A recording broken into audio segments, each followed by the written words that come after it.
ऐका ऐका आजची बातमी ऐका। नमस्कार शेतकरी मित्रांनो, गेल्या 48 तासात शेती विश्वात काय घडले, कुठे पाऊस पडणार, कापूस सोयाबीनला काय भाव मिळतो आणि सरकारची कोणती नवीन घोषणा आहे, हे सगळं आपण पाहणार आहोत अवघ्या 5 मिनिटात। सुपरफास्ट पद्धतीने चला तर मग सुरू करूया आजच्या 25 ठळक कृषी बातम्या। तामिळनाडूच्या किनाऱ्यावर धडकलेल्या फेंगल चक्रीवादळाचा परिणाम महाराष्ट्रातही जाणवत आहे। राज्याच्या काही भागात ढगाळ वातावरण असून मराठवाडा आणि विदर्भात तुरळक ठिकाणी पावसाची शक्यता हवामान खात्याने वर्तवली आहे। कोकणात सध्या आंब्या मोहरण्याच्या अवस्थेत आहे, मात्र ढगाळ हवामानामुळे मोहर गळणे आणि तुडतुड्या रोगाचा प्रादुर्भाव वाढण्याची भीती व्यक्त केली जात आहे। डिसेंबर महिना सुरू झाला तरी विदर्भात अपेक्षित थंडी नाही। ढगाळ हवामानामुळे हरभरा आणि गहू पिकावर किडांचा धोका संभावतोय, असा सल्ला कृषी तज्ज्ञांनी दिला आहे। नाशिक, धुळे, नंदुरबार पट्ट्यात पुढील 2 दिवसात तापमानात घट होऊन कडाक्याची थंडी पडण्याचा अंदाज आहे, त्यामुळे द्राक्ष बागायतदारांनी सतर्क राहावे। राज्यात कापसाचे भाव सरासरी 6,800 7,300 रुपये प्रति क्विंटलच्या दरम्यान रेंगाळत आहे। हमी भावापेक्षा जास्त दर मिळत नसल्याने शेतकऱ्यांनी कापूस घरातच साठवून ठेवला आहे। सोयाबीनचे बाजारभाव 4,000 ते 4,300 रुपयाच्या दरम्यान खेळत आहेत। ओलावा जास्त असल्याचं कारण सांगून व्यापारी दर पाडत असल्याच्या तक्रारी अनेक बाजार समितीतून येत आहेत। नवीन लाल कांद्याची आवक वाढल्यामुळे कांद्याचे भाव काहीसे नरमले आहेत। सरासरी 2,500 ते 3,500 रुपये प्रति क्विंटल दर मिळत आहे। जुन्या कांद्याला अजूनही थोडा दर मिळत आहे। मराठवाड्यात हवामानात बदल झाल्यामुळे तुरीवर शेंगा पोखरणारी अळी आणि फुलकिड्यांचा प्रादुर्भाव दिसू लागला आहे। औषध फवारणीचा खर्च वाढल्याने शेतकरी मेटाकुटीला आला आहे। सांगली आणि बसमत बाजारपेठेत हळदीचे दर हे स्थिर आहेत। सध्या हळदीला 12,000 ते 14,000 रुपये दर मिळत आहे। अमरावती आणि नागपूर भागात परतीच्या पावसाने जे नुकसान झाले होते त्याचे पंचनामे पूर्ण झाले असले तरी मदत अजून हातात आलेली नाही। सध्या बाजारात संत्र्याला अपेक्षित भाव मिळत नाही। PM किसान सन्मान निधीचा पुढील हप्ता आणि राज्याचा नमो शेतकरीचा हप्ता पुढील काही दिवसात जमा होण्याची शक्यता आहे। ज्याची KYC बाकी आहे त्यांनी तात्काळ करून घ्यावी असे आवाहन कृषी विभागाने केले आहे। हिवाळी अधिवेशनात कर्जमाफीचा मुद्दा गाजणार।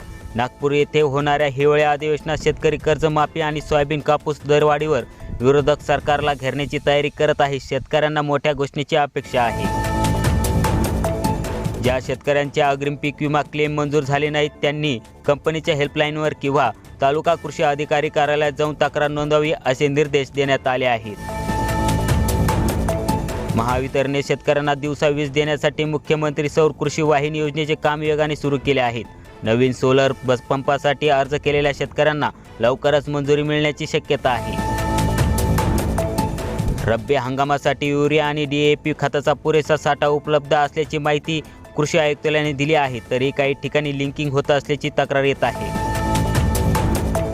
थंडीला सुरुवात झाल्याने राज्यात गव्हाची पेरणी वेगाने सुरू। यावर्षी गव्हाचे क्षेत्र वाढण्याचा अंदाज आहे। ज्या भागात जमिनीत ओलावा कमी आहे तिथे हरभऱ्याला हलके पाणी देण्याचा सल्ला कृषी विद्यापीठाने दिला आहे। काही कारखान्याच्या कार्यक्षेत्रात ऊस तोडणी मजुराची कमतरता जाणवत आहे, त्यामुळे ऊस गाळप हंगाम लांबण्याची शक्यता आहे। जुन्नर, नाशिक, बीडच्या काही भागात बिबट्याचा वावर वाढला आहे। शेतकऱ्यांनी रात्रीच्या वेळी जाताना सावधगिरी बाळगावी। किरकोळ बाजारात टोमॅटोचे दर पुन्हा एकदा 50 ते 60 रुपये किलोवर पोहोचले आहेत। आवक घटल्याने हे दर वाढल्याचे व्यापारी सांगत आहेत। नाशिक जिल्ह्यातील द्राक्ष बागांमध्ये आता घड विरळणी आणि पेपर रॅपिंगची कामे सुरू झाली आहेत। युरोपला निर्यात करण्यासाठी नोंदणी प्रक्रिया सुरू झाली आहे। मागेल त्याला शेततळे योजनेअंतर्गत अस्थिरीकरणासाठी मिळणारे अनुदान वेळेवर मिळत नसल्याचे तक्रारी येत आहे। यावर लवकरच निर्णय घेतील असा अंदाज आहे। दूध उत्पादक शेतकऱ्यांना जाहीर केलेले 5 रुपये प्रति लिटर अनुदान अद्याप शेतकऱ्यांच्या खात्यात जमा झालेले नाही। दूध संघाकडून यादी पडताळणीची कामे सुरू आहेत। मजुरांच्या टंचाईमुळे अनेक तरुण शेतकरी आता ड्रोनद्वारे औषध फवारणीला पसंती देत आहे। यामुळे वेळेची बचत तसेच औषधाची बचत होत आहे। सातारा जिल्ह्यातील एका शेतकऱ्याने पारंपरिक पिके सोडून ड्रॅगन फ्रूटच्या माध्यमातून एकरी 5 लाखाचे उत्पन्न घेतले आहे। हा प्रयोग शेतकऱ्यांसाठी प्रेरणादायी ठरत आहे। गेल्या 48 तासातील महत्त्वाच्या कृषी घडामोडी, फिंगर चक्रीवादळामुळे तुमची पिके वाचवण्यासाठी कृषी केंद्राचा सल्ला नक्की घ्या. कापूस आणि सोयाबीन विकण्यासाठी घाई करू नका. बाजारावर लक्ष ठेवा. ही माहिती तुम्हाला कामाची वाटली असेल तर व्हिडिओला लाईक आणि सबस्क्राईब आणि आपल्या शेतकरी मित्रांना नक्की शेअर करा. धन्यवाद.